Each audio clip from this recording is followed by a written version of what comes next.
Christopher Bollyn is the author of Solving 9/11, The Deception That Changed the World. Mr. Bollyn demonstrates the concept of statecraft, which is the involvement of one or more nations in the crime. It begins with state-level planning by well-funded and organized planners. Then the act is carried out by former or current special forces or mercenaries for hire. Finally, the crime is covered up by state officials and a complicit mainstream media. North Texans for 9/11 Truth welcomes Mr. Christopher Bollyn. Thank you very much. Can you all hear me? Good. Nice crowd, really nice crowd. It's a pleasure to be here.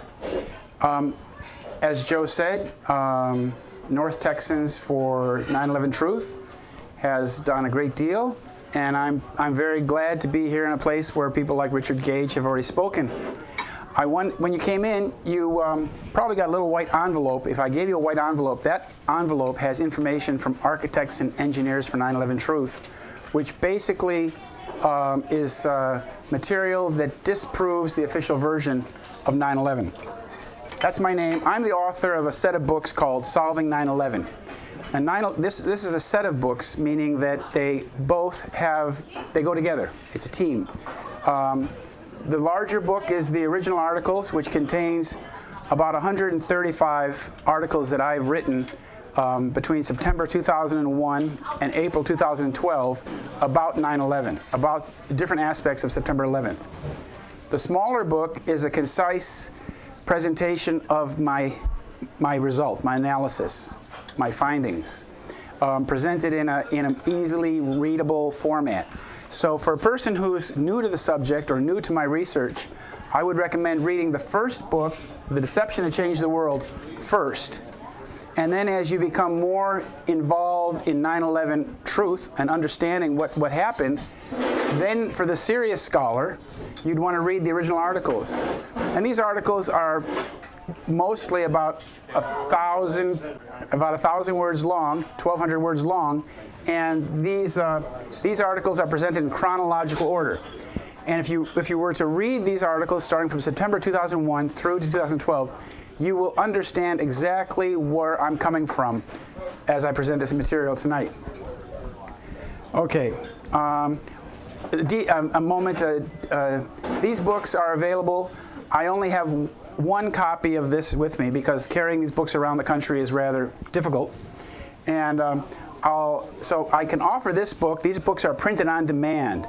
So if you'd like a copy of the original articles, which I don't have with me tonight, all you have to do is give me your address, name and address, and a contact phone number, and $25, and I will order one for you tonight when I go home, and it'll be in your mailbox in about a week to 10 days. I have about 20 of these. This is the main book, the first book, and this book costs $20. And I also have a book from a colleague in California. His name is Jeff Gates. He's donated some books for this effort. This is Guilt by Association, How Deception and Self-Deceit Took America to War. And he calls this the McCain book. This book he wrote in Arizona has a lot to do with John McCain, who is basically the Zionist agenda's main cheerleader in the U.S. Congress, along with Lindsey Graham. And to understand how this Zionist agenda, how this Zionist network has such power in our government, you need to read this book because he explains exactly how it operates. And Jeff Gates was an insider because he was the legal counsel for the U.S. Senate Finance Committee from 1980 to 1987 during the period of Ronald Reagan. And this book is very interesting if you want to understand how the gang that brought this 9/11. I researched the event of 9/11 in great detail. But if you want to understand how the system works behind it, this book is very valuable reading. So what I have here is I have a PowerPoint display, a PowerPoint presentation with some slides. I'm going to show you some slides of evidence, and then I'm going to show you. You see, where my books differ from all other literature on 9/11 is that I go to the question of who's behind it. Who's behind it? Okay, this is a photograph from Santa Monica. This is 2007. This shows you the kind of popular support for the 9/11 truth that exists. Here you even have a U.S. Marine cadet there. Here are the two books. This is some information from Architects and Engineers for 9/11 Truth, which is in that envelope that I told you. And this organization has done a great deal. This is 2,300 architects and engineers, people who design buildings like the World Trade Center. And they have come to the conclusion, these 2,300 people that are all credentialed architects or engineers, that the official version of 9/11 cannot possibly be true. And that is why when people understand that, then they join that 84% of the American population that does not believe the official version. You have to understand that although this might be a group of 40, 50 people, 85% of the American population does not believe the official version. So you're not in the minority. You're not radicals. When 85% of the population does not believe, it's similar to what they said about the Warren Commission, right? 90% of the American population did not believe the Warren Commission. And today I was fortunate I was able to visit Dealey Plaza, I think that's how you say it. And I did a walk around, and I was very interested in looking at some of these other locations in the plaza where the shots were fired from. Particularly the knoll on the left-hand side, on the other side of the street, which had a straight-on shot. And then I went to the museum with a friend, went to the museum there, and that museum is very much like the 9/11 Museum in New York in that only the official version is presented. They don't even, if you even ask a question about something that's not presented in the official version, they look at you like you're crazy. And I would point out one thing, that the 9/11 memorial in New York City was designed and built by Israelis. It's not an American product. It was designed by a young man named Michael Oren, whose father used to be the Israeli ambassador to the United States of America. So what I'm getting at here in this, by bringing up that point, is that the culprits that are behind these crimes actually are also involved in creating the narrative and then in creating the monuments to the narrative. I also, when I first went to Dealey Plaza today, I visited what's called a memorial to John F. Kennedy, and it's the strangest memorial I've ever been to. It's 4 white walls, concrete walls, with a little black plaque in the middle that says John Fitzgerald Kennedy. And I walked inside that memorial and I thought, well, this is exactly like being in the middle of a sniper's nest. You're surrounded on 4 sides by shooters, which is exactly what happened to Mr. Kennedy, President Kennedy. Now, the thing about the Kennedy assassination and 9/11, September 11th, they're very similar. They're very similar events in U.S. history.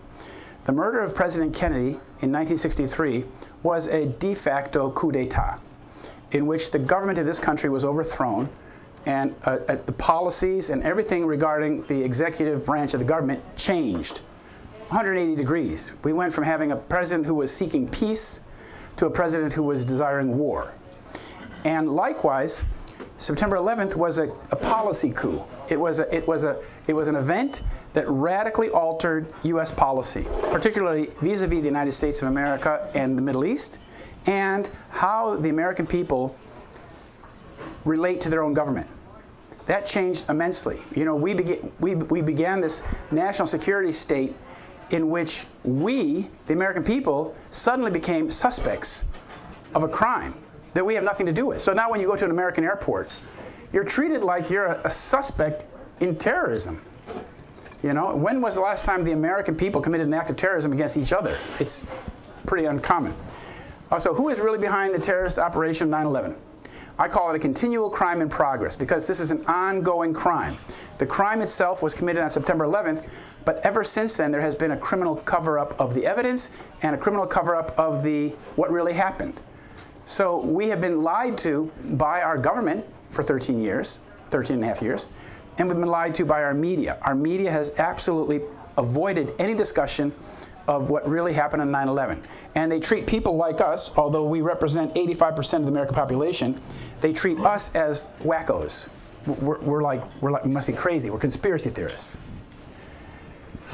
Here's basically the parts of the presentation. I'll have a little presentation, discuss the parties and people in this structure, and then we'll have questions and answers. So save your questions for the end. We'll have plenty of time for that. If you can read this, this is basically about the structure that I discovered. The architects of terror, the people who made the weapons, the people who installed the weapons, et cetera, all the way down to the destruction of evidence, the prevention of any investigation, the obstruction of the litigation, and the constant myth reinforcement. So we're living in a kind of like Truman Show-like existence where we're living in an absolutely false paradigm that's been created by the people who carried out 9/11. So there are three basic control points in a false flag atrocity like 9/11. Investigation. You have to control the criminal investigation and access to the evidence. Then you have to control the interpretation of the event. That means that you have to control the media so that they don't start going off on a tangent and talking about something that you don't want them to talk about. The media has to reinforce your false narrative. They have to reinforce the official line. And then thirdly, there's litigation. Of course, there were 3,000 people killed on 9/11, so there are 3,000 cases, of which 2,900 were settled completely off the top with government compensation money. But then there were 100 families, basically 96 families, who wanted to sue, who didn't want to take the government money, who wanted to sue to get accountability for the loss of their loved one. All 96 of those cases were also settled out of court. So that means that there has not been a single case for 9/11. 3,000 people killed in broad daylight, and not a single case went to court because it was all blocked. So those are the three things: investigation, interpretation, litigation. You got to control those three things. 9/11 happened, September. I was an investigative journalist. I happened to be passing through New York City early that morning. I realized, because I was an investigative journalist, and already by midday on September 11th, I knew there was a Middle Eastern component to this because I heard Ted Koppel come on the phone on the radio and say that the FBI was looking for 5 Middle Eastern men who had been seen videotaping, photographing, celebrating the collapse on the attack on the World Trade Center. And I told my wife, we were driving across Pennsylvania, and I told my wife, I said, well, they could be Israelis. They could be Israelis.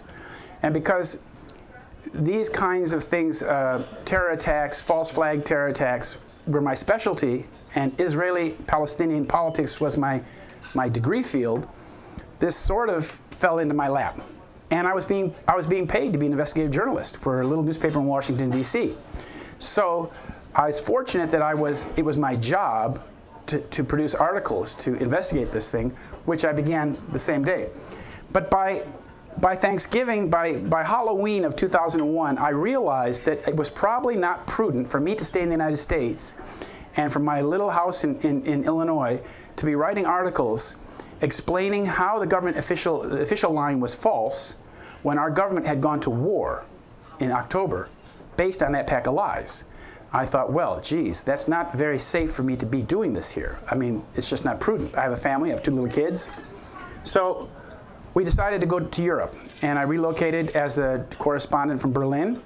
And right away in Berlin, I came in contact with 3 of the leaders of German intelligence. This man, Eckhard Wertebach, and he told me that 9/11, he said that he didn't say it was a Hollywood production. That was another one of the 3 men.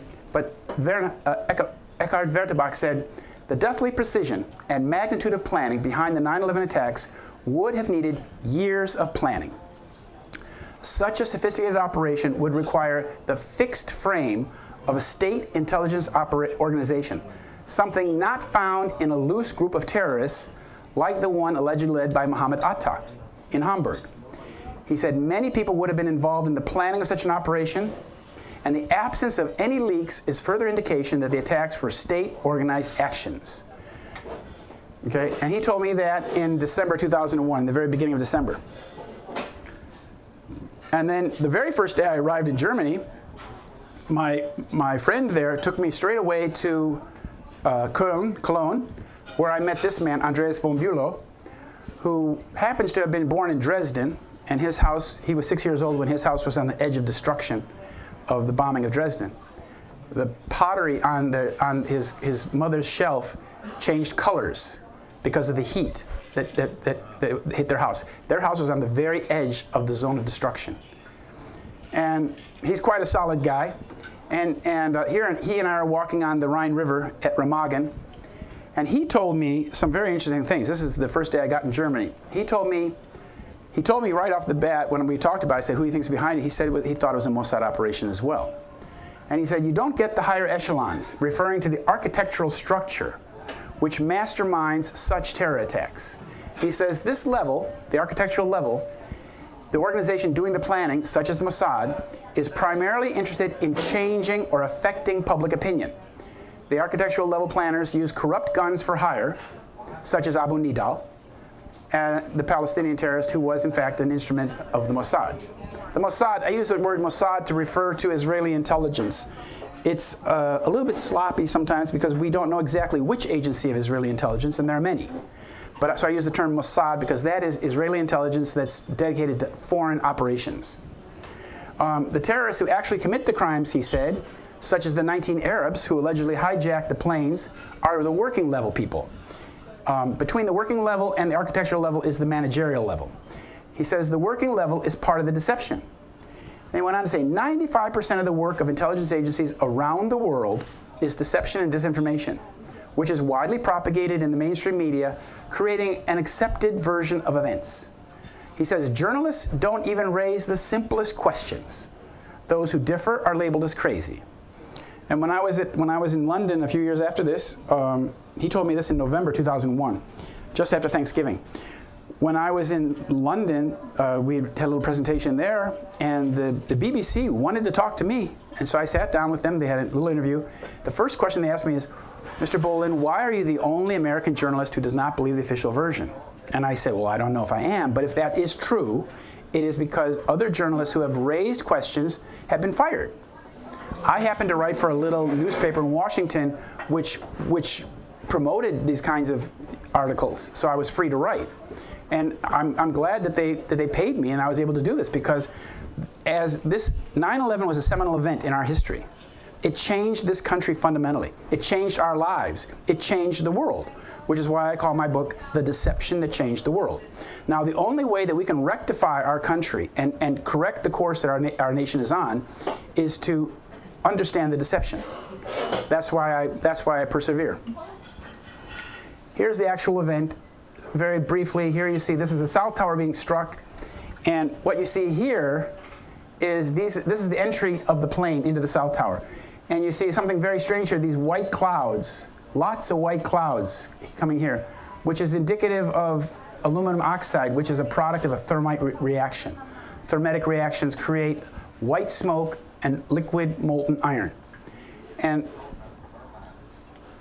it's not exactly understood why that incredible explosion, looks like a thermetic explosion, is occurring exactly the entry point where the plane entered. Here's the North Tower. The plane entered here. And if you look over here, both planes entered into computer rooms, by the way. They entered data centers. They were chock full of equipment, not people, but equipment. And here we have, looks like a gigantic 5-story cotton bale.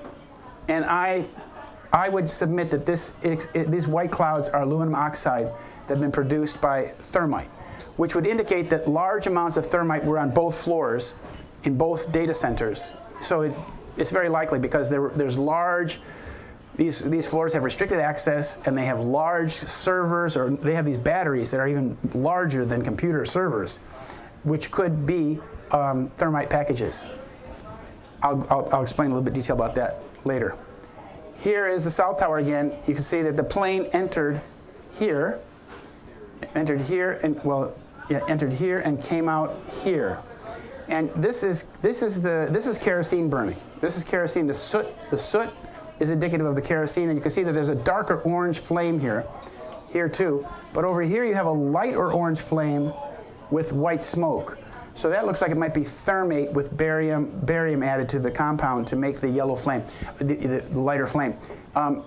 By the way, thermite like these kinds of packages are often used in Hollywood in such kinds of incendiary or pyrotechnics. Here we have some pictures showing the complete pulverization of the concrete floors. Each floor was 4 inches of concrete in a 20-gauge steel pan. Yet all of that material basically was pulverized.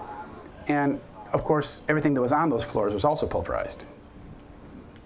And this is the scene, of course, where about 2,800 people perished.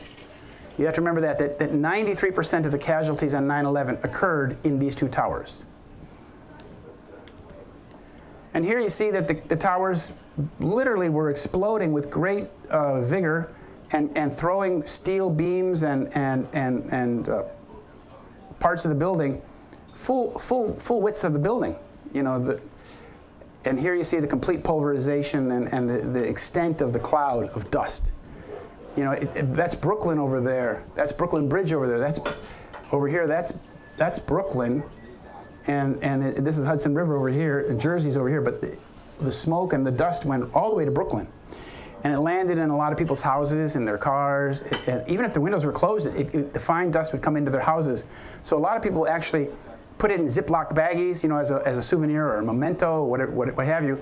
And that was very helpful because all that was left of the World Trade Center after 9/11 was dust and steel. And the steel was destroyed by the people who were supposed to investigate the crime. So the people who collected this dust and saved it were very useful in future analysis of what happened on that day. Here's the steel. It's just, you know, stories and stories of twisted, mangled steel. And as I said, this steel tells a tale. And this steel should have been protected and preserved as criminal evidence from a crime scene because 2,700 people died in this place. But that's not how the Department of Justice treated it. They treated this as garbage to be recycled. And the whole New York apparatus, like the New York Times, pretended they didn't understand who was behind this. They pretended not to understand why this was being treated like garbage. But nobody raised any complaints, except fire engineers. Like Fire Engineering Magazine raised very loud complaints, albeit they came out in December when most of this operation was going full swing. But this material was being taken to junkyards in Jersey, cut up into pieces 5 feet and shorter, mixed with other steel, and being sent to Asia 24/7. This was a full-time operation to destroy the evidence.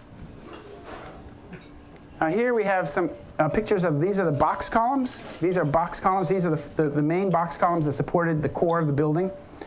And these columns here, the walls of these columns at the base were 4 inches thick.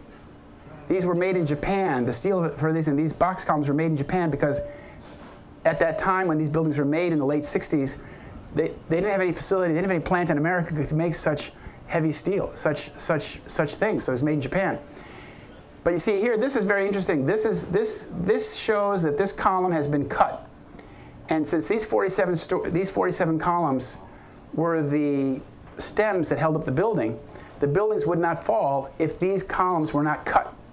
And this one in particular shows that it has been cut at a 45-degree angle and that this is slag. This is like the leftover residue of a thermetic reaction of a cutter charge. Like there was a cutter charge placed on this one so that when it fell, so when the column failed, it failed straight down rather than sideways.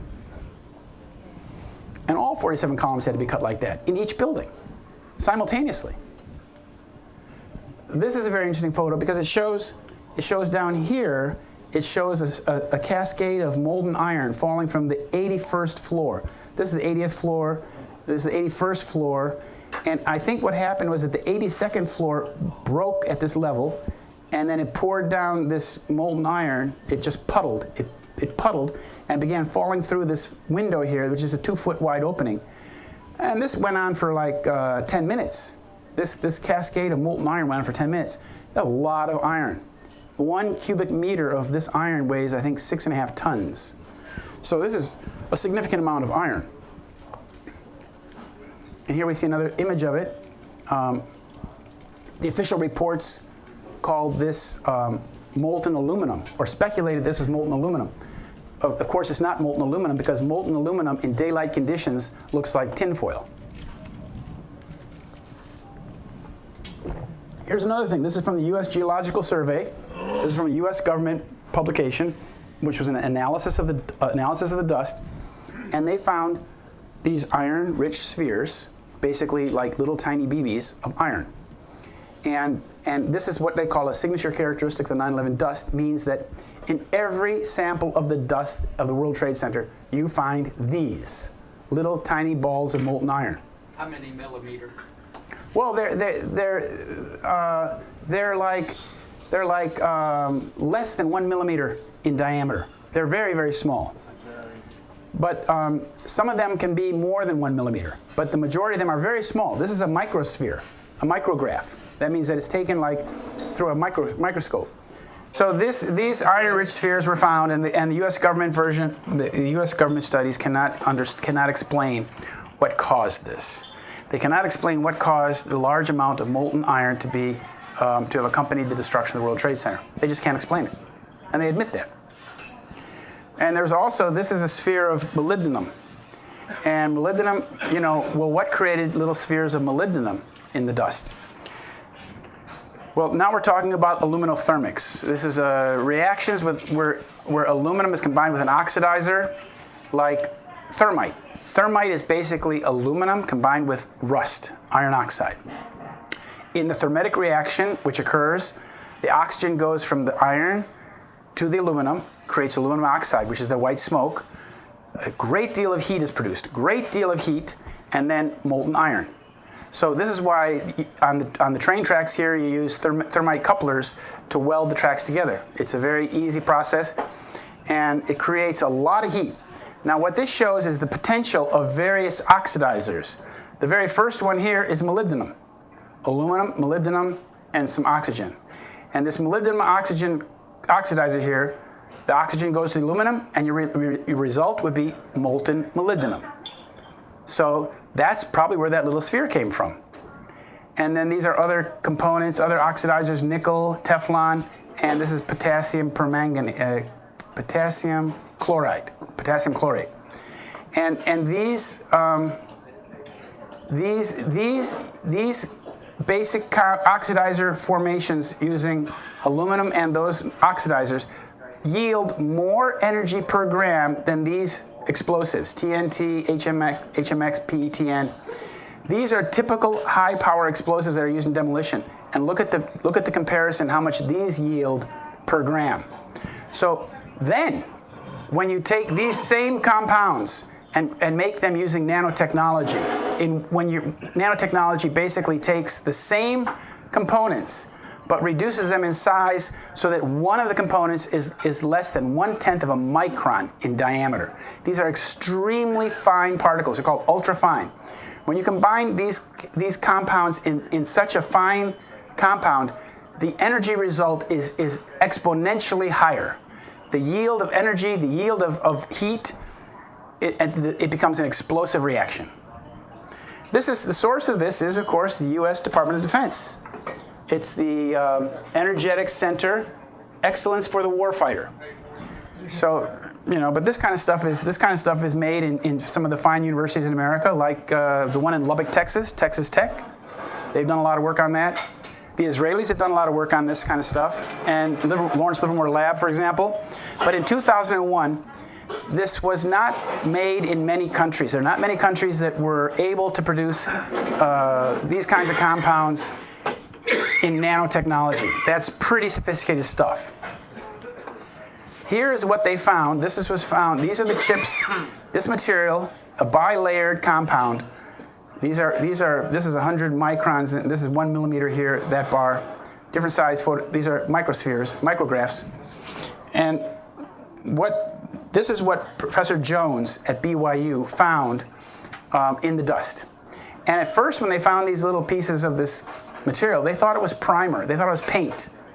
But when they heated these chips up to 420 degrees Celsius, they detonated. And the result was that they created a huge amount of energy. These things went off with a bang. And 420 degrees Celsius is a really low temperature for these things to go off. So they said, well, this is an explosive. They call this an active thermetic compound, which is explosive. This is superthermite. You call this, in a nutshell, you call this superthermite. And it does things like this. It is most likely the culprit for the pulverization of the twin towers, because it yields so much energy. Somehow, somebody got in the building and put this stuff under the floor pans, in the core columns, on the trusses, here and there, and then put little detonators on it. And then when the time came, showtime, they would call it, they detonated these charges from the top down, pulverizing the building. This is categorically different from what happened at Building 7.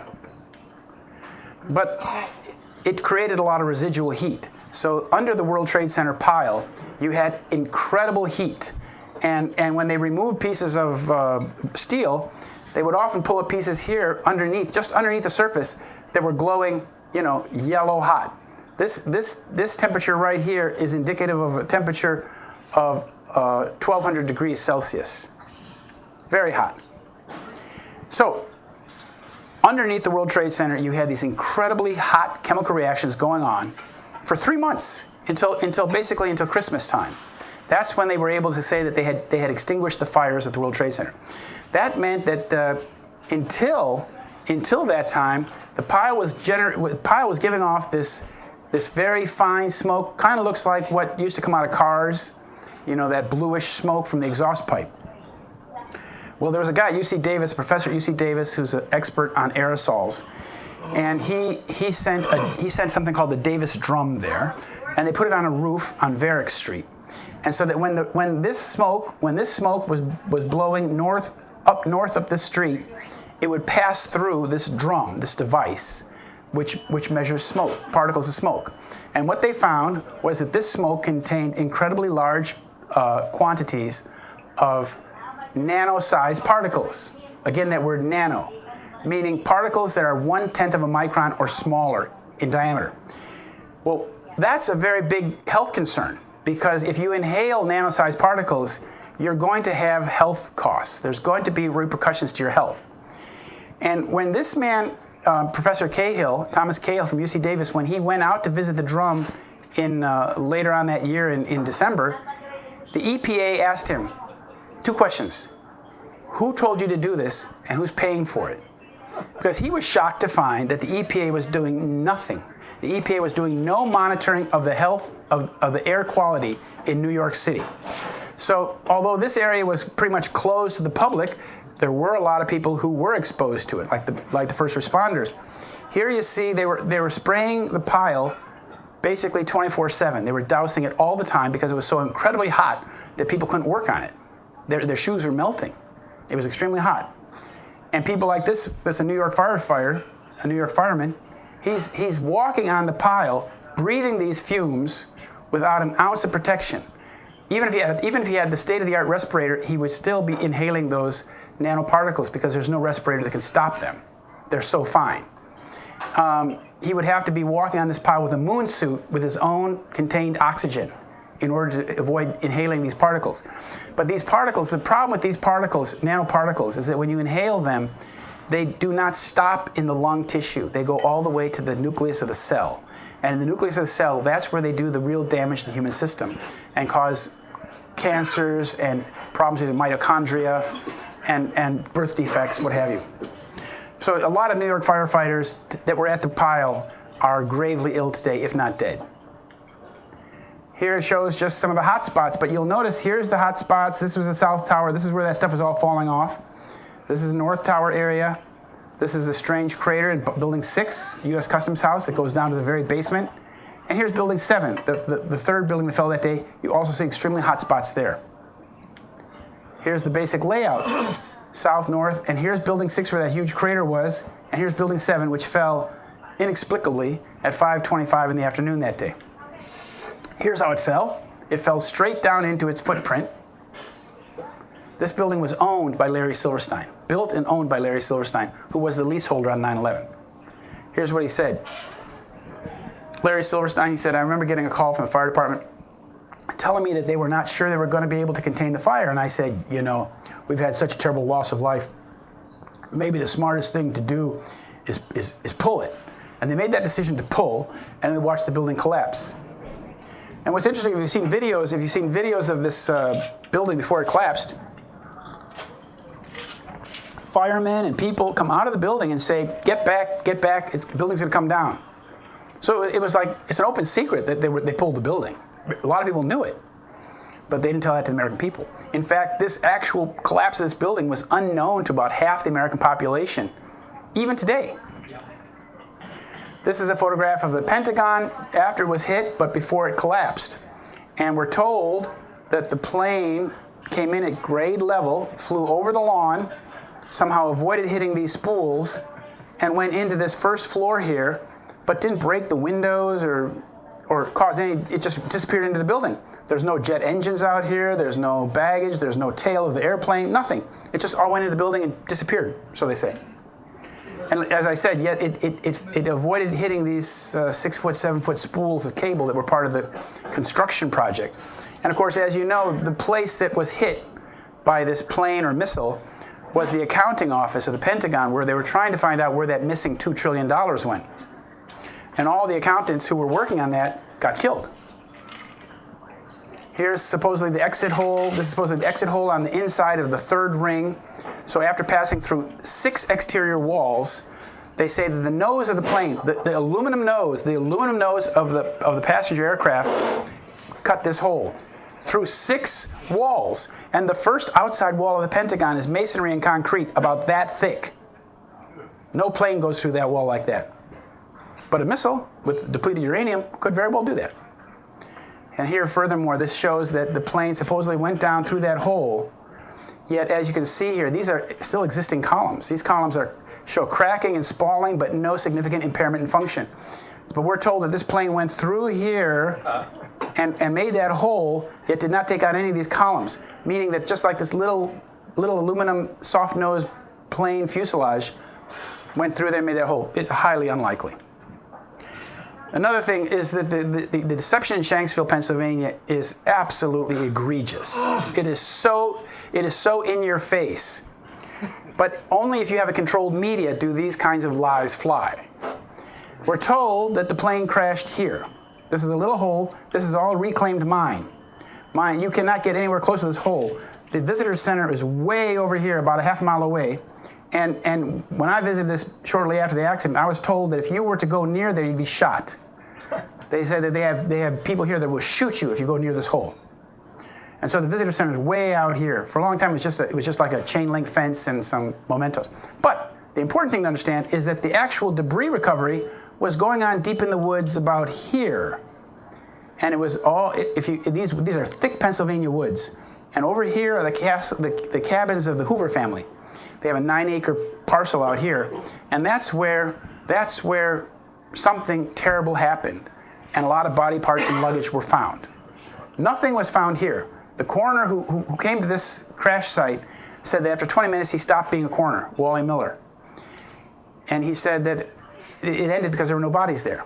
And I met Wally Miller, and what he did is the FBI asked him, Wally, he's about my age, they said, Wally, are you going to be a team player? Meaning, are you going to give us control of the crash site? Because under Pennsylvania law, the county coroner is responsible for the crash site, any crash site. And so the FBI was saying, Wally, be a team player. You give us the crash site. Forget about Pennsylvania law for now, and we'll park you over at a reception center 9 miles away, where you talk to the media and talk to the public, and sign the death certificates as we bring them in, which is what he did.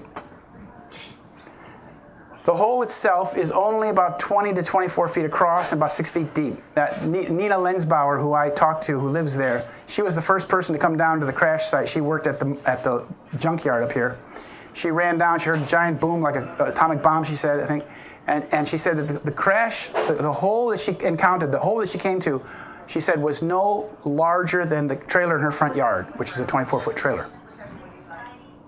So these photographs are a little bit misleading because these men are in the background. So they make it look like this hole in the foreground is much larger, but it's, as I said, 24 feet across. Now, it's interesting about this hole. This hole here was most likely created by an air-to-surface missile fired by the A-10 Thunderbolt that was flying around the area, witnessed by about a half dozen people. And this trench here was pre-existing. This trench was pre-existing in the old minefield, in the old, reclaimed mine.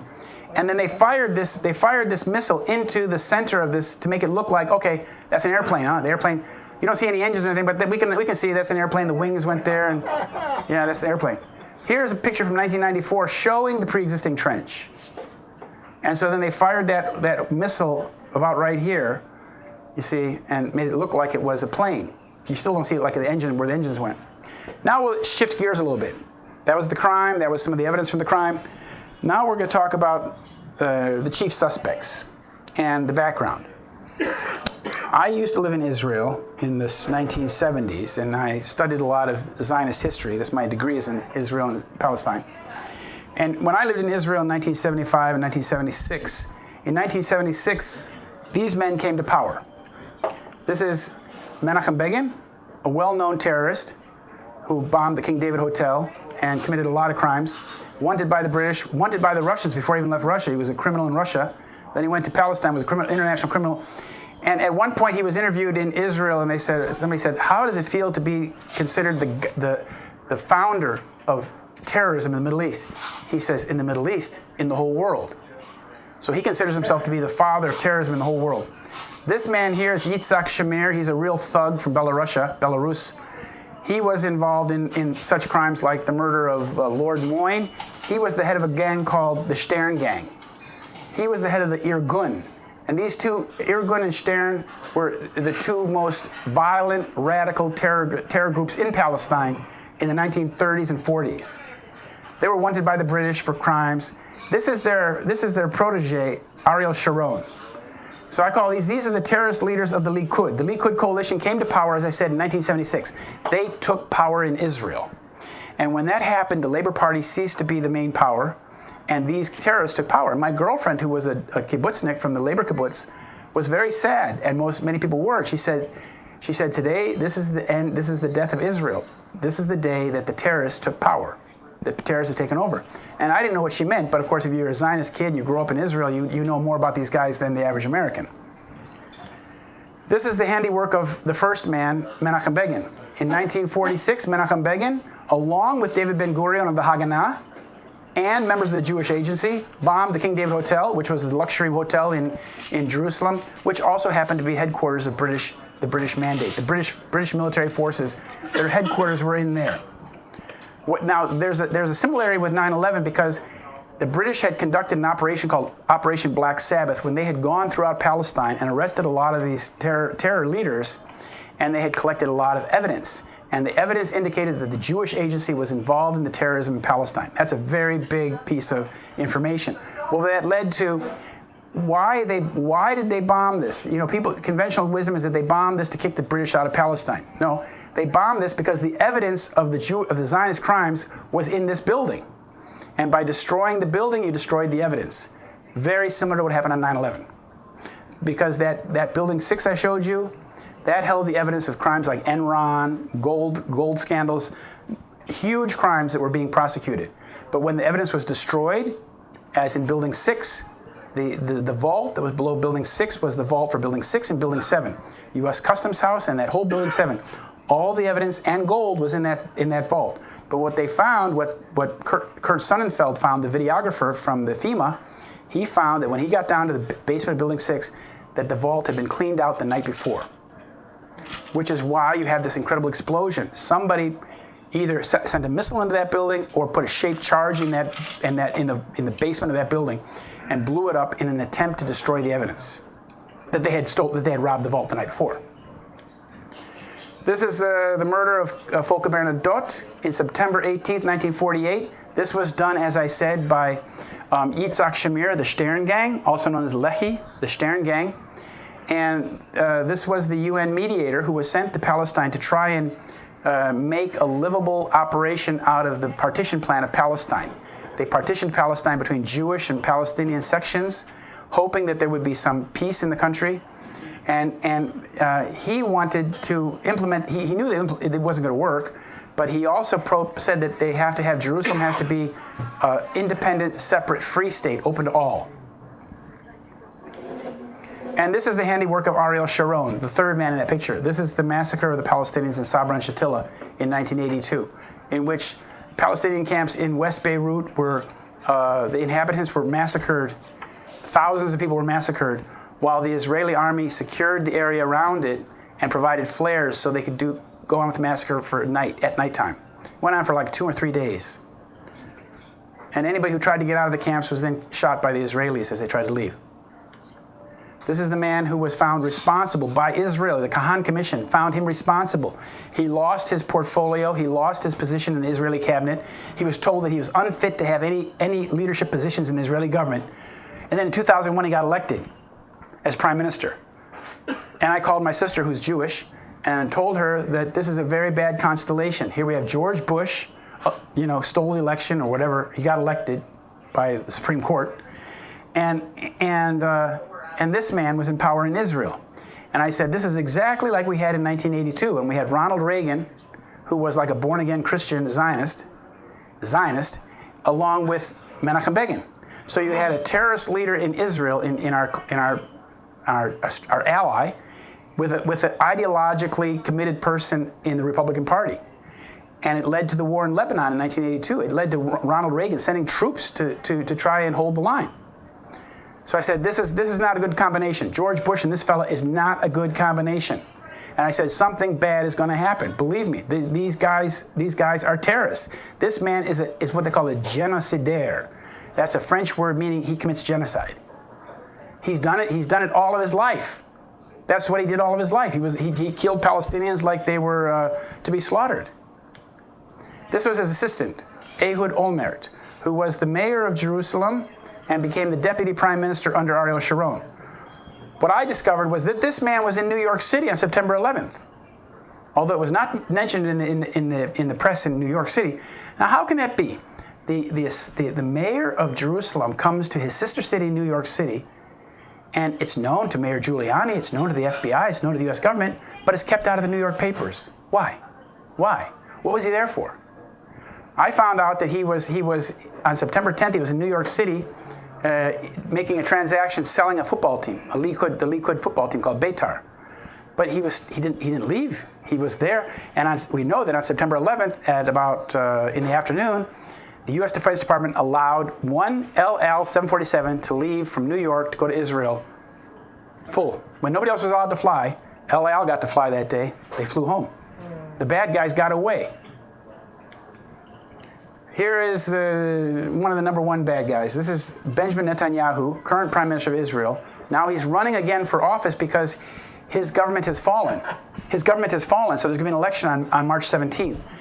So this man and his father had a little group called the Netanyahu Institute, or the Yonatan Institute, where they have been promoting since 1979 this idea that the United States has to engage in a war on terror and basically go to the Middle East and fight Israel's wars for it.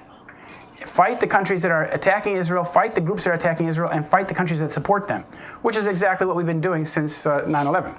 So his agenda, the agenda that he and his father were promoting since 1979, and they had a conference in 1979 in Jerusalem called the Jerusalem Conference, and George Herbert Walker Bush attended and spoke when he was a candidate for vice president. Here is his father, who passed away recently, Ben-Zion Netanyahu. But his real name is, of course, Ben-Zion Milakowski, born in Warsaw, Poland. Here's Mr. Netanyahu here, speaking or visiting the Grand Synagogue of Paris just after the Charlie Hebdo attack last month, it was. And here he came into the Grand Synagogue waving like he was Bruce Springsteen or a rock star. And he's doing this because he desperately wants to win the election March 17th. And there's a good chance that he might not win it. So what's he going to do? What's he going to do to improve his chances? He's going to come and speak before the U.S. Congress, I think, next week. He's going to speak to the U.S. Congress. He's going to Paris. He's promoting himself on the global screen so that the people in Israel will say, oh, Bibi, what a guy. Look it, he goes to Congress and he tells the Americans what to do. Look it, he's great. That's how the average Israeli will think. But to ensure his election, I would submit to you that there's very likely there's going to be some criminal, or there's going to be a war. There will be a little war involving Israel and either Lebanon, Syria, Gaza, Hamas, somebody. Because if there's a war in the beginning of March, and if that war goes on until the middle of March, that will greatly enhance his chances of being reelected, because people will say, oh, we got to vote for Bibi. We're in the middle of a war. We've got to rally the troops. So I wouldn't be surprised if something. Watch what happens in the Middle East in March. Here he is with Ehud Barak, Israel's former defense chief, chief of staff, minister of defense, Israel's most highly decorated soldier. This man, Ehud Barak, was also foreign prime minister, and he was, in the military time, he was the commander of an elite commando force, covert commando force called the Sayeret Matkal. And Netanyahu was his soldier. So he was the commander of this man, along with his brother and some other men. It's a covert commando force which is directly under the Israeli chief of staff. If you look through the 9/11 saga, you will find Sayeret Matkal people on all the planes, and there's a lot of coincidence that Sayeret Matkal people are on the planes, for example. What's up with that? And this man, Ehud Barak, was on BBC World Television in London. He was in the studio in London before the buildings even fell. He was telling the English-speaking world. This BBC World is seen around the world. It's an English-speaking channel from the BBC TV. And he was telling his audience, or the global audience, exactly what he thought happened on 9/11, before either tower even fell. And he said that what we're seeing today is the result of Osama bin Laden, and we know where Osama bin Laden is. And he said, now is the time. He said the world will never be the same. He was right about that. He said the world will never be the same. It will never be the same. He says, but now is the time for America to lead in a concrete, operational war on terror. So, you see, they got the war on terror that they so desperately wanted for the last 20 years through 9/11. So 9/11 kickstarted the Zionist war agenda that they wanted us to do. So now we're fighting Israel's wars for it. And here are the troika of terror: Shimon Peres, former president, Bibi Netanyahu, Ehud Barak. They're very happy the way things turned out. In fact, this man, Netanyahu, on 9/11 told the New York Times, when asked, how will this affect Israeli-American relations, he said, it's very good. He said that, it's very good. As the buildings are smoldering with 3,000 people in them, he said it was very good. He said, well, not very good, but it'll be really good for our relations, because now you Americans understand what we're up against. And then a couple years later, he said again in Hebrew at an Israeli university called Bar Ilan, he said that Israel is benefiting from one thing. He said that is the attacks on the World Trade Center, the Pentagon, and America's struggle in Iraq. For him, that's one thing, because in his mind, those two things are one. It's a Freudian slip. Now, this man here is Isser Harel, the former head of Haganah Intelligence, the former chief of the Shin Bet, the founder and the former chief of the Shin Bet, which is Israeli domestic intelligence, and the first real director of the Mossad. He served as director of Mossad for like 13 years. He's a terrorist. He's a bona fide terrorist. But he said something in 1979 to a guy from Texas named Michael D. Evans, a Jewish guy who pretends to be a Christian evangelist. He said that Arab terrorism will come to America. They will attack your tallest building in New York City. This is him, Isser Harel, born 1912. As I said, he's the founder and director of the intelligence agency Shin Bet, director of Mossad. Predicted in 1979 that Arabs would attack the tallest building in New York City. Okay, 22 years later, that prediction came true. What a wise guy. How did he know that? Here he is later on in life, not so very happy. Here's the man he told it to, Michael D. Evans, Christian Zionist, lives in Texas, supporter of extreme right-wing Zionism. He has a little operation called Jerusalem Prayer Team. You're probably familiar. Christian Zionism is a very big aspect in the evangelical movement in this country. Television evangelists like Hagee, and the 700 Club, and people like that. Their main mission, their main objective is to promote Israel and Jewish immigration to Israel. They're not so concerned about the life and times of Jesus Christ or what that means to us. They're more concerned about serving Israel. Here he is in 1979 with Bibi Netanyahu, who was a furniture salesman at the time, and his father, Ben Zion Milakovsky, and some unknown female. Here he is with the man who blew up the King David Hotel. Now, it's no secret that this man blew up the King David Hotel, killed 90 people, committed the worst terror atrocity in Middle East history. It's no secret. Everybody knew it. He was wanted by the British. And here's this Christian Zionist just lovey-dovey with this man. Oh, there's like they're just in love with each other. And because this man is, in fact, he's Jewish. He's really Jewish. But he's also a Zionist, a very dedicated Zionist. Here he's speaking in Caesarea, Israel, along with somebody named Glenn Beck and David Barton. about 2012. And these men are all basically prostitutes for Zionism. I don't know how else you can say it. They are serving the Zionist cause for money. And the Zionists are very generous to people who promote Zionism among Christians in this country, because they gave Mr. Hagee an airplane, I think, and they give these people a lot of money. Okay, here's another guy. This man here in the middle is Arnon Milchan. He is Israel's main Mossad agent in Hollywood. He's also the senior agent of Lechem. Lechem was a super secret Israeli operation to get American nuclear technology to Israel for their nuclear program. It was started by Shimon Peres, and Shimon Peres and this guy are best friends. Well, this guy came to Hollywood, and these are basically his property. These people make movies. This is Brent Pitt and Angelina Jolie, and he makes movies in which these people are star. And he made movies like JFK, in which, of course, who's the guilty party? Some nebulous group at the CIA. He made Brazil, another movie where bombs go off all the time without making any sense. A futuristic film. Bombs go off here, bombs go off there. Terrorism is a fact of life. Very much like Iraq has become. Like Iraq has been for the last 10, 13 years. Bombs go off here, bombs go off at funerals, bombs go off in restaurants. Here he is with two of his big friends, Shimon Peres, who he calls his best friend, and Bibi Netanyahu. He made a movie in 1978 in France and England, called The Medusa Touch. And in this movie, the climactic scene is a 747 flying into the Pan Am building. And this is how they're arranging the props to make this scene possible for their movie. Here's the book. Peter Van Greenway, don't let the name fool you. This man is actually a Jewish writer.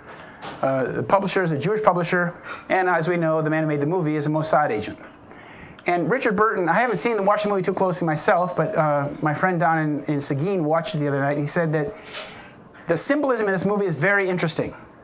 He said, I'm dying to watch it now that he's told me about this, but it's a lot of anti-Christian symbolism in the movie.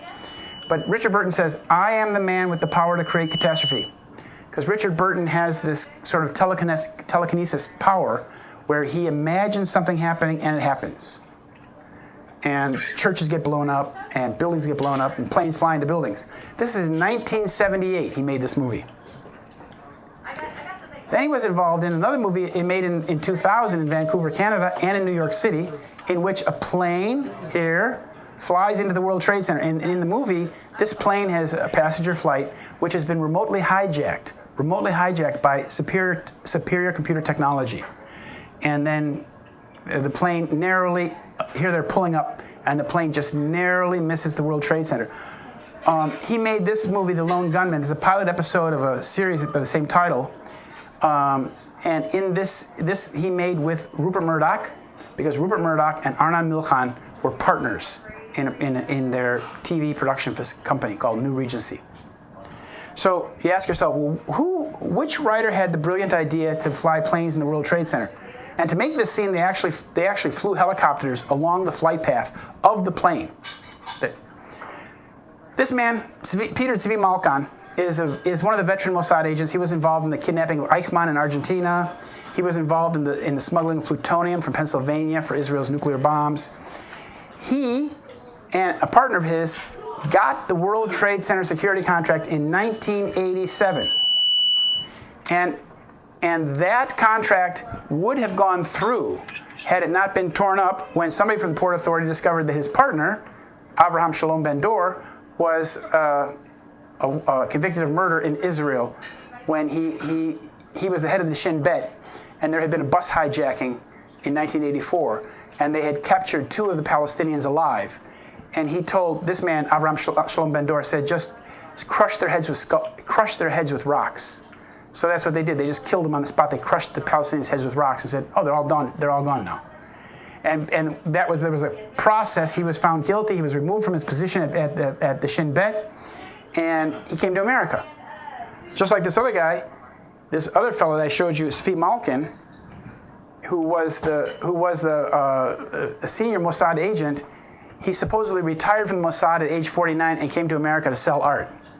But as we can see, they didn't stop their operations for Israeli intelligence. They just worked undercover. And here they were working with a man named Rafi Eitan, this man here, who Rafi Eitan was the man who was the head of that operation to get nuclear materials from the United States of America to Israel. And here he is in about the 80s celebrating with Aviram Nir. This is the Israeli Mossad agent who ran Iran-Contra. This man supposedly died in a helicopter crash or a small plane crash in Mexico City while he was shopping for avocados. I don't think he died, but here is the father of Atwell Security. I told you that they tried to get the security contract for the World Trade Center. The company called Atwell Security of Tel Aviv was owned by this man, Shaul Eisenberg, who lived most of his adult life in China. He was a senior Mossad agent for China and Japan. He was their man in Asia. And he is the so-called billionaire who owned Atwell Security. When the Port Authority reneged or negated that contract, the Mossad didn't say, okay, well, just give it up. We can't do this operation. They still needed to get the security contract for the World Trade Center, but they needed to do it through American agents. So they worked through people that were what you would call Sayanim. Sayanim is plural, of American Jews who are willing to help, to volunteer effort for Israel. And here we have Jules Kroll. He had a company called Kroll Associates who got the security contract for the World Trade Center. In 1993, they revamped, after the bombing, the first bombing, they revamped security contract for the World Trade Center, and they then became the people that ran security at the World Trade Center. Now, Jules Kroll had a business partner you might know, smiling Hank Greenberg. This is Hank Greenberg. His real name is Maurice. He was the head of AIG. You might have heard that's the company that got a $180 billion bailout because they had insured the profits of companies like Goldman Sachs and Bank of America on very dodgy, speculative derivative options. Well, because the Bush administration and the Obamas didn't want to look like they were giving money directly to Goldman Sachs, it went through him. They gave the money to AIG, who then gave the checks to Goldman Sachs and Bank of America for their losses. And what's interesting is that the first plane struck his computer room, the computer room that was run by his son, Marsh McLennan. Marsh McLennan in the North Tower. Their data center was the first plane struck that building. So he's involved, he and his partner Jules Kroll are involved in security at the World Trade Center, and the first plane goes into their secure computer room. What a coincidence. Another one of the Kroll Associate employees is this man here, Jerome Hauer, who was a former employee of Kroll, and he was the director of New York City's Office of Emergency Management from 96 to 2000, where he oversaw the construction of the OEM headquarters on the 23rd floor of Building 7. That's the building that fell.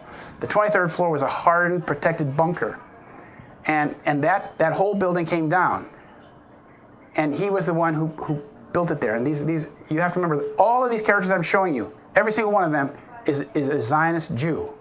That means that they're Jewish by ethnicity, but they're Zionist by political ideology. Except for Giuliani, he's not. He's a little son of a New York mafioso. This man is Rahm Emanuel, who is the current mayor of my hometown, Chicago. He was the senior advisor to Bill Clinton and Barack Obama. He's one of the guys who made Barack Obama. He's also the person who pushed NAFTA through. So if any of you are interested in how we got NAFTA, it was him working in 1993 in the Oval Office, pushing it through. He's a gangster. His father was involved in the murder of Volker Bernadotte. His father, Benjamin Emanuel, was a member of the Lehi, the Stern gang, who killed that man, Volker Bernadotte. And they came to America like in the early 50s and had their children, and well, that's him, Rahm Emanuel. And he was the Mossad's main man in the White House during Bill Clinton. And what's important about that is that such a crime takes decades to plan. I told you that the ideas of this crime began in 1970s. The planning began in 1970s. That means that during the 1980s and 1990s, you got to get all your ducks in a row. You got to get people in positions of power where when the crime actually happens, every base is covered. That's what he was doing. Here he is working with his good friend Bill Clinton. He's advisor, senior advisor. And so Bill Clinton would appoint to the bench, for example, the right people. He would appoint the right people to all these various offices because, the president is responsible for thousands and thousands of appointments every year. Somebody has to appoint, the executive has to do it. And, when you understand American politics or politics pretty well, you understand that these people that are the public leaders are really not making decisions on their own. It's their advisors around them who are turning their heads. For example, here we have Barack Obama. Here we have David Axelrod and Rahm Emanuel. They're laughing. They're having a good time. They're showing probably a new policy. They're saying, this is what you're going to promote now.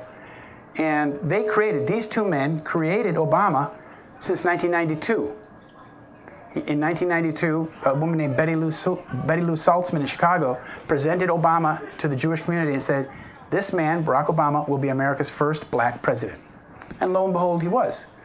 Betty Lou Saltzman is also the daughter of Philip Morris Klutznick. Her maiden name is Klutznick. And Philip Morris Klutznick is the president of the International Order B'nai B'rith. He died in 1999. You have to understand, the International Order B'nai B'rith is a free Masonic organization which is open only to Zionist Jews. So it means that they have this secret society in America and around the world which basically is allowed and able to conspire in free societies. Here was the comptroller at the Pentagon. His name he's a rabbi, Dov Zakheim, and he was appointed in July 2001. He was also, prior to that, he was the CEO of a company called SPC International, which makes things like remote control operations for planes and things like that. But here he's probably trying to explain, well, I'm looking where that $2 trillion went. I can't tell you right now, but I'll tell you next week. This man, Lou Eisenberg, was the commissioner of the Port Authority. And this man was involved. He was the person, as the commissioner of the Port Authority, he was the person who oversaw the negotiations for the privatization of the World Trade Center. And there were a couple people who wanted to get the World Trade Center. One was Vornado Realty. One was Larry Silverstein. And this man made sure that the lease went to Larry Silverstein. So what they did is basically the old trick. They made it very difficult for Vornado. They told Vornado, oh, you're going to have all these back taxes to pay on the buildings. Oh, you're going to have to deal with all this expensive asbestos removal. And finally, Vornado gave up and said, forget about it. We don't want it. Then it went right to Larry Silverstein. This man, Ronald Lauder, he's the son of Estee Lauder. He's a very powerful guy in Israel. They have a school of government at Mossad University, which is called the Interdisciplinary Center in Herzliya. He was the director of New York State's privatization scheme for Governor Pataki. And the privatization scheme is what gave the World Trade Center, what turned the World Trade Center from being New York, New Jersey state property to the property of Larry Silverstein. Yeah. Here's Lauder, David Rockefeller, and George Pataki, and Michael Bloomberg. Michael Bloomberg was the mayor for 12 years after 9/11. This is Larry Silverstein. So when you hear people talk about, like David Icke talking about lizard people, he's a good candidate right here.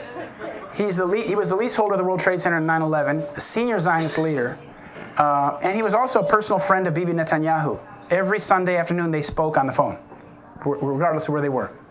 This is his partner in crime, Frank Lowy, a former Israeli commando, the CEO of Westfield Properties, and he is the partner of Larry Silverstein in the World Trade Center. Here are the men that ran the Department of Justice at the time. This is John Ashcroft, the man from Missouri who lost an election to a dead man.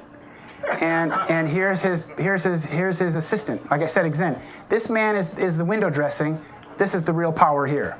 Michael Chertoff was the Assistant Attorney General responsible for the criminal investigation of 9/11. As you all know, there was no investigation. The investigation was blocked. The evidence was destroyed. Therefore, this man and this man are culpable for the destruction of evidence at the World Trade Center.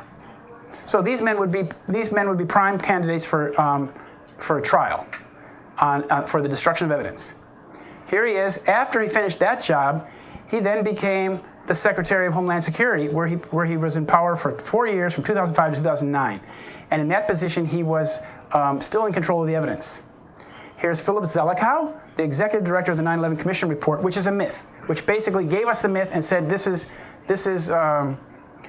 what you're all to believe. A very flawed document, doesn't resemble reality in any way, but it's the myth that we're supposed to believe. And in 1998, that man, Philip Zelikow, wrote this article with Ashton Carter and John Deutsch, who worked for the Rothschilds. Ashton B. Carter and John Deutsch and Philip Zelikow wrote this article, Catastrophic Terrorism, Tackling the New Danger, in which they imagined the transforming event. And they said that such a far-fetched horror is something that could happen next month. And in this article, they basically described what America should have to do when this catastrophic event that could happen next month happens. Now, these two men, as I said, Ashton B. Carter and John Deutsch, worked for a little group called, Global Technology Partners. It's a group that is a subsidiary, a wholly owned subsidiary of Rothschild North America. So it's a think tank. Ashton B. Carter and John Deutsch.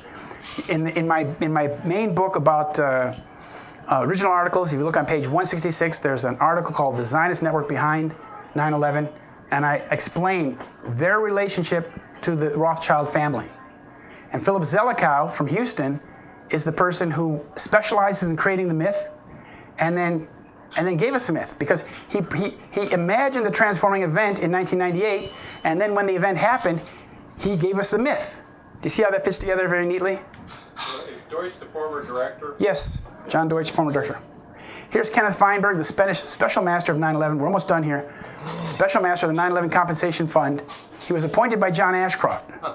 And he was the man who doled out the money to the relatives' families who died on 9/11, those who took the government fund in the beginning. For those who didn't, the 96 who didn't, they remained in the process, they remained in the litigation, the tort litigation. They had to deal with this woman, Sheila Birnbaum, who's a lawyer for Skadden Arps, and she worked to try to obtain settlements out of court with those remaining 96 families. What they fought with those 96 families was what I call a judicial war of attrition. They just wanted to grind them down over time, so they fell away from the process. And eventually they all fell away. And this was the judge who oversaw the whole thing. Another Orthodox Jew, Alvin K. Hellerstein, devout Zionist. His son actually is a lawyer in Israel, lives on an illegal settlement on the West Bank. And his son is a lawyer in Tel Aviv and works for a law firm that represents the primary defendant in his father's litigation. In the litigation this man was overseeing in New York City, the main defendant was an Israeli company called ICTS, based in Holland. They do airport security and passenger screening. And they were doing the passenger screening operations at Boston's Logan Airport, for example, that day. And his son is working for a law firm that represents ICTS, while his daddy in New York City is overseeing the litigation in which that company is the main defendant. Surprise, surprise, that this man told the Israeli company, oh, you can leave. Summarily dismissed ICTS from litigation, saying, well, you're just a parent company. I don't see why you're here. You can go home. Of course, there was no trial. And this is the last slide. This is the last slide. All this shows you, it's kind of fine print, but it shows you all the key positions that are held by Zionist Jews in all those necessary control points that I talked about. So this shows you that, the people who designed the terror, the people who fabricated the weapons, the people who installed the weapons, the people who did all this airport security, had access to the buildings, who promoted the myth, who obstructed the litigation, who prevented the investigation, Michael Chertoff, destruction of evidence, Michael Chertoff again, and the control of the mass media. And here I call something called ideation. That's like what that man made with that film in 1978. He was putting that idea out there that large 747s are going to fly into buildings and cause catastrophic terrorism. But what I'm showing here in this slide is that all of these points in this matrix are held by Zionist Jews. Now, when you have such consistency, it's indeed compelling evidence that your thesis is correct, which is my thesis.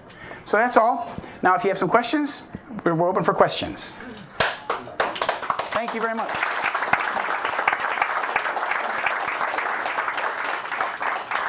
Thank you.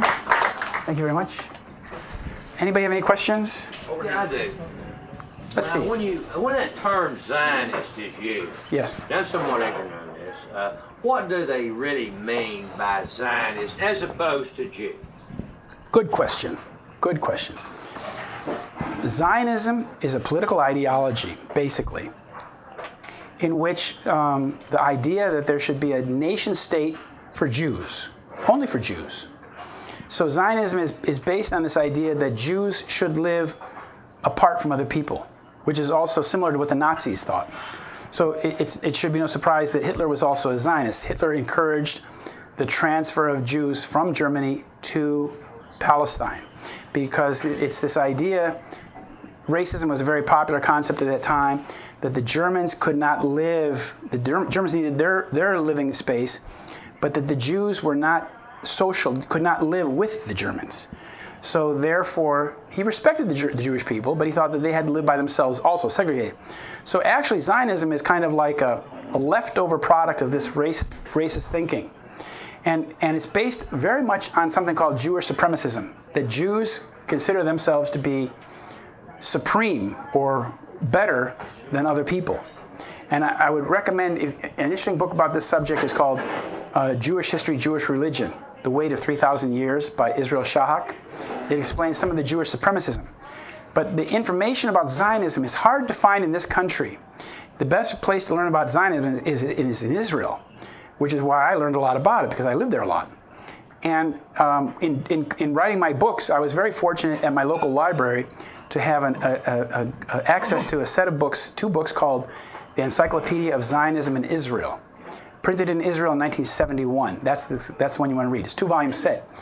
And in that set, you will read about the secret societies, how the Rothschilds created, the Rothschild family of Britain, and Paris and Frankfurt, how they created these secret societies like the Sons of Moses in Eastern Europe in the 1880s. And they were successful in getting this political ideology of Jewish nationalism married to Orthodox Judaism. They succeeded in doing, and the chief rabbi of Bialystok, Poland, did that. And then it became doctrine for an Orthodox Jew to support political Zionism.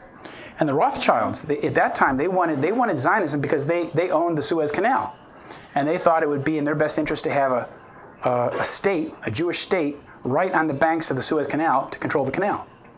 But that's basically it. Judaism is, of course, a religion, but it's in Zionism. Not all Jews are the same. In Israel, in the state of Israel, the only recognized form of Judaism is Orthodox Judaism.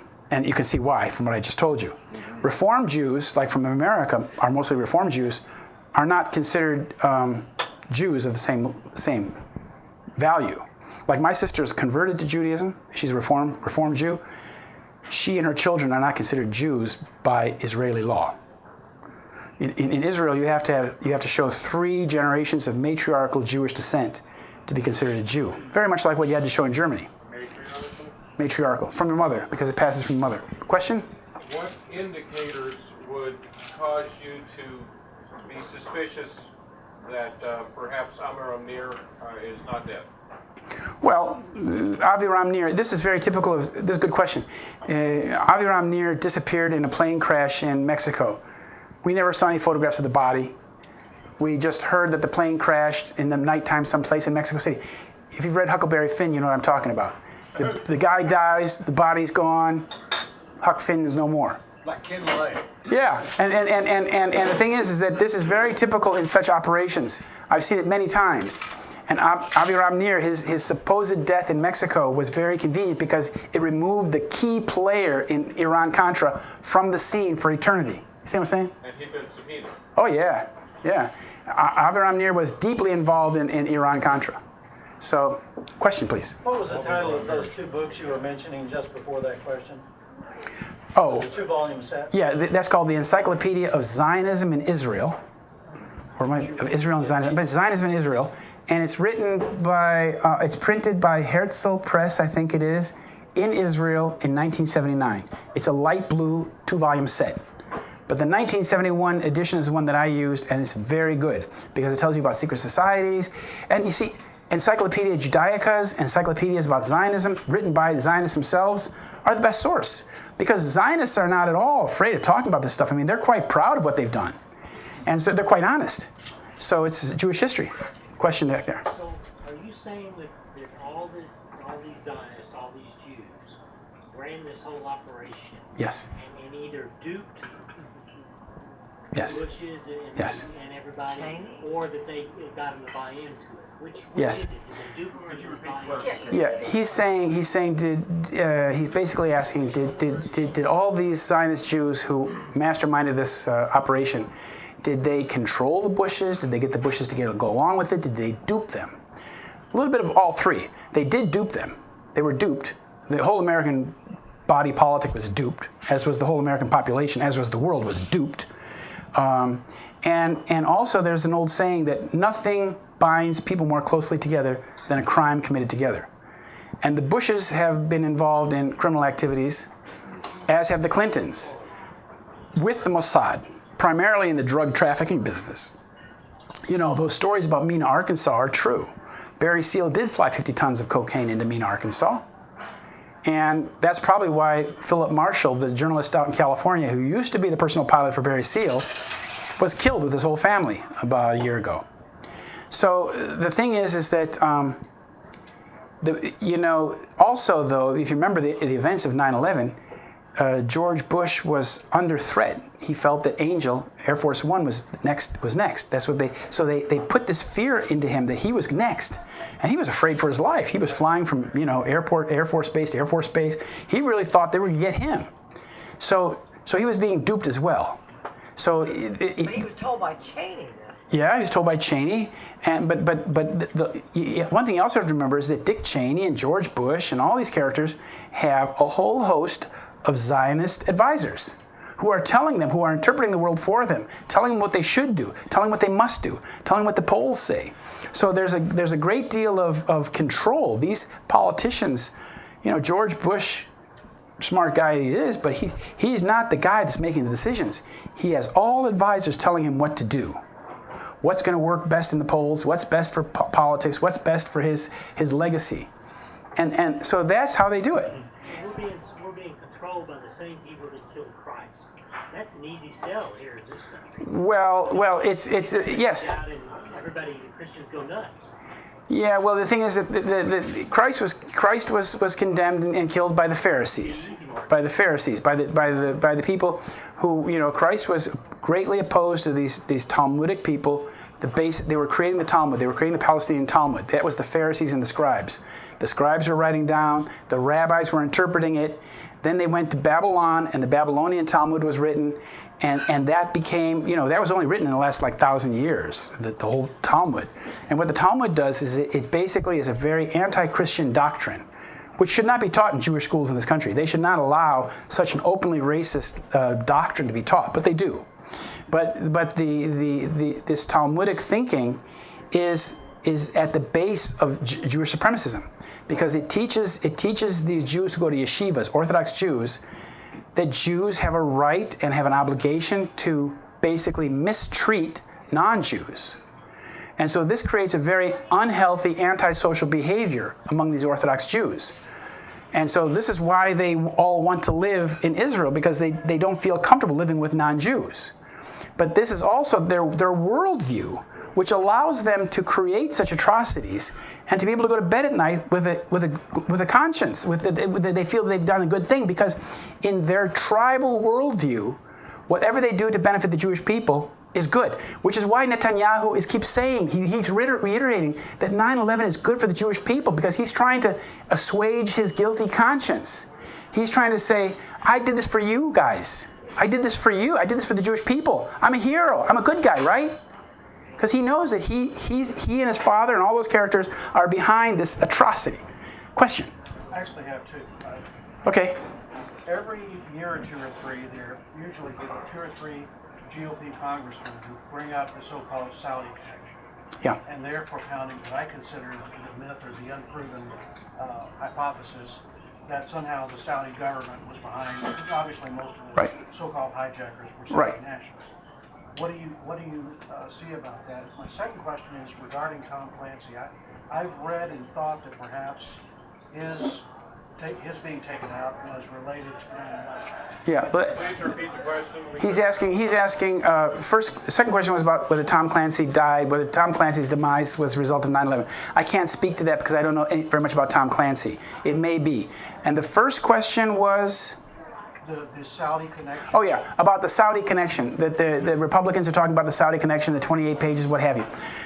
I'll make it very short. This is like, have any of you seen those Russian dolls? They have these Russian Matryoshka dolls, where it's, on the outside it's a big doll, but you can open it up, and inside there's another little doll. And you open that up, there's inside another little doll. And each doll is different. 9/11 is like that. 9/11, September 11th, was a crime inside of a crime, inside of a crime, inside of a crime. So, I mean, there's a lot of crimes that were committed that day. Very serious crimes. And, again, the blame game, first of all, was it George Bush and Dick Cheney? We open that up. Oh, there's Saudis inside there. Open the Saudi doll. Oh, you find a German death cult. Open the German death cult. And finally, you find in the very bottom, you find the Israeli connection. And I went to the Israeli connection right away as a hypothesis because the initial evidence indicated that Israel had prior knowledge. The 5 dancing Israelis, you might be familiar with that, and the instant messaging program that warned Israelis not to go to work that day. And 4,000 Israelis were supposed to be at the World Trade Center or the Pentagon that day, and only 3 were. So they got the message. And you see, those 2 things came out in the very first week of September 2000, shortly after the event, and that indicated to me, well, the Israelis clearly had prior knowledge, which indicates complicity. Question? Please. Yeah, I've often heard it said that there was that Neil Bush had some connection with security at the World Trade Center towers, and there were Silverstein's brothers.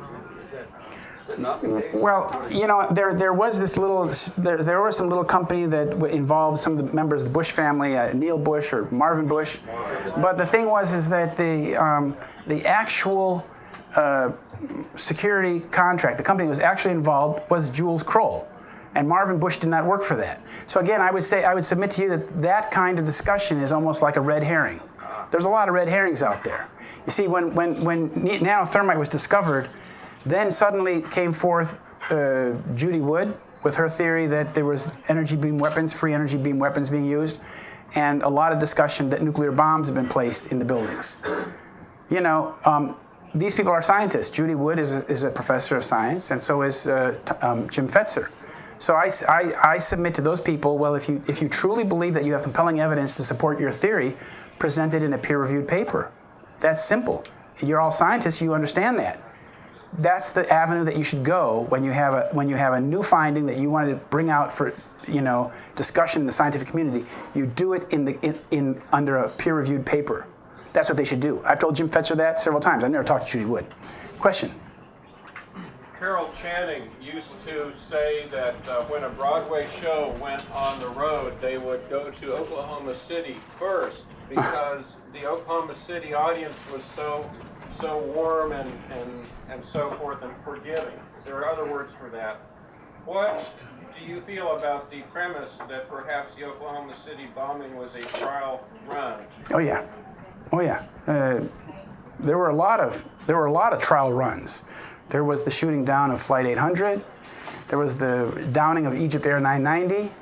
There were several trial runs. There was Oklahoma City. There was Waco, Texas.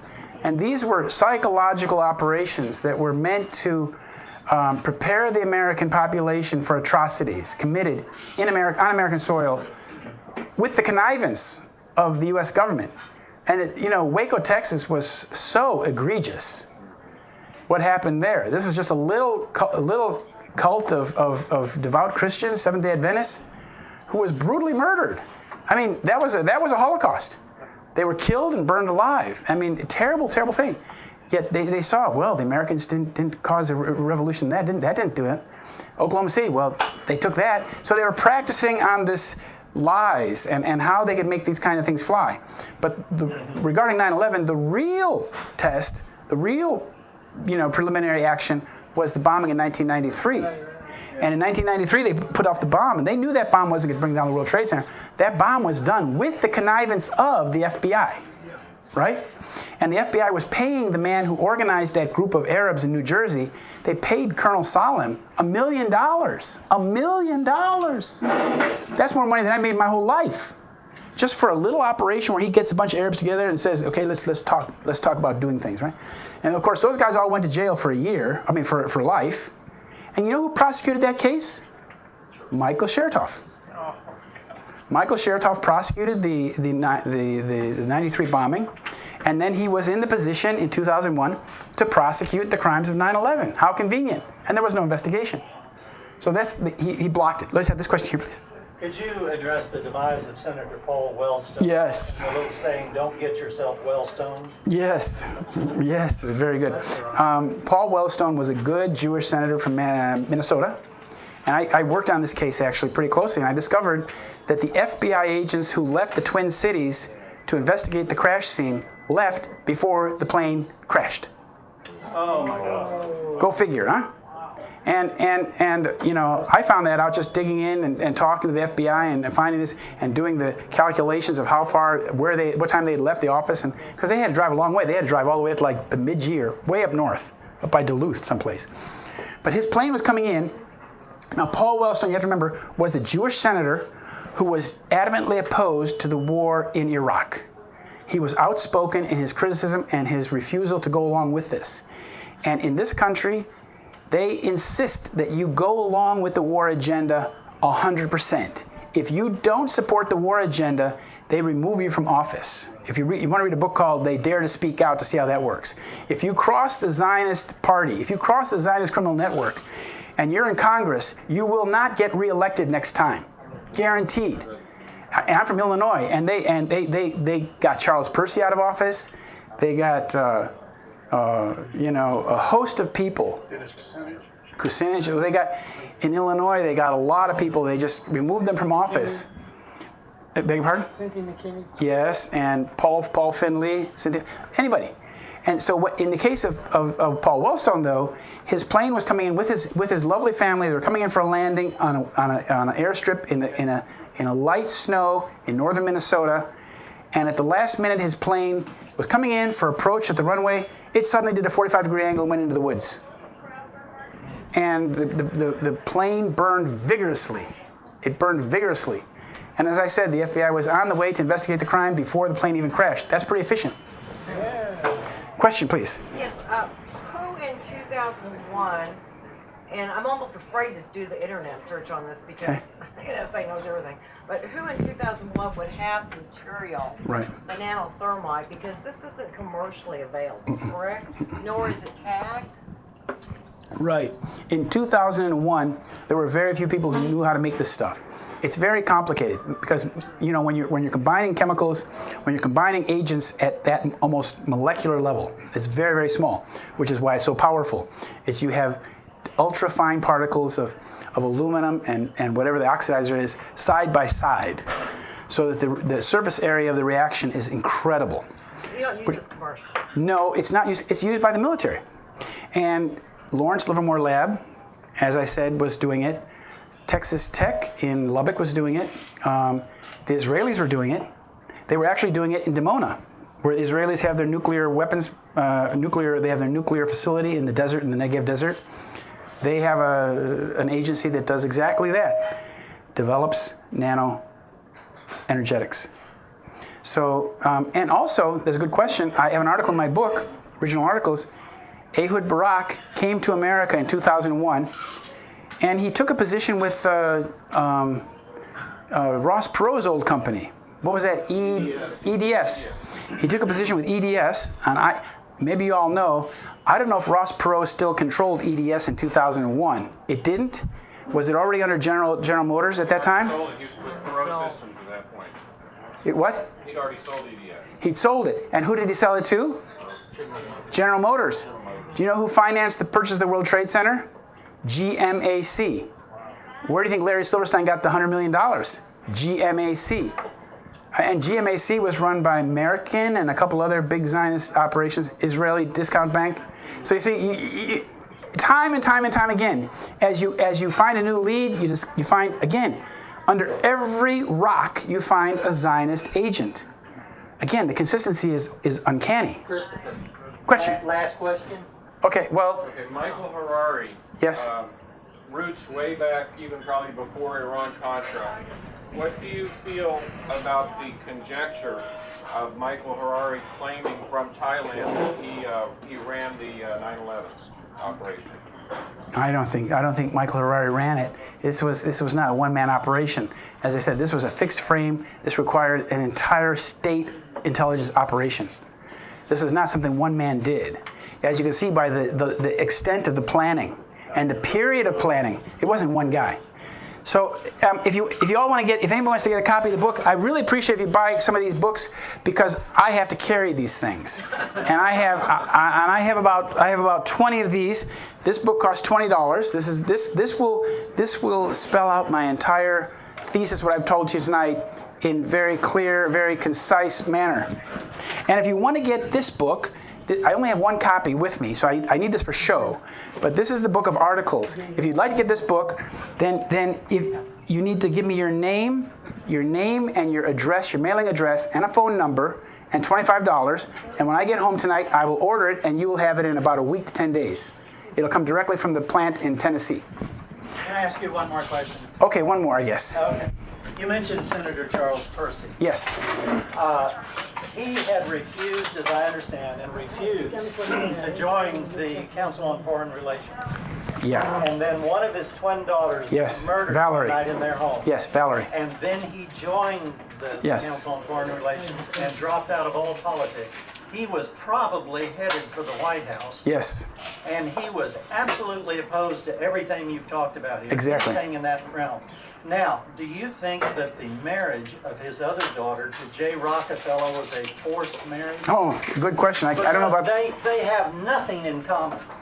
But I consider the murder of Valerie Percy to be very similar to the murder of the Lindbergh baby. That it's when you take on the Zionist establishment at that level, political level, you are in grave danger.